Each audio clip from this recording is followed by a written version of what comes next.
வணக்கம் நெருப்பு தமிழர். ஃப்ளோரிடாவில் இருக்கக்கூடிய ஜாக்சன்வில் அந்த பீச் தான்.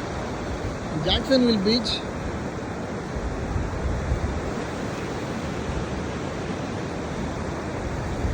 அமெரிக்காவுக்கு வர முடியாதவங்கெல்லாம் ஒரு முறை நல்லா பார்த்துக்கலாம். இதுதான் ஜாக்சன்வில் ஃப்ளோரிடா பீச்சா? ஆமாம், நம்ம போடக்கூடிய ஒரு ஷார்ட்ஸ் மூலயமா நீங்கள் அமெரிக்காவுக்கே வந்துட்டு போயிடலாம். இதுதான் அமெரிக்காவினுடைய ஃப்ளோரிடாவில் இருக்கக்கூடிய ஜாக்சன்வில் பீச். இதுதான்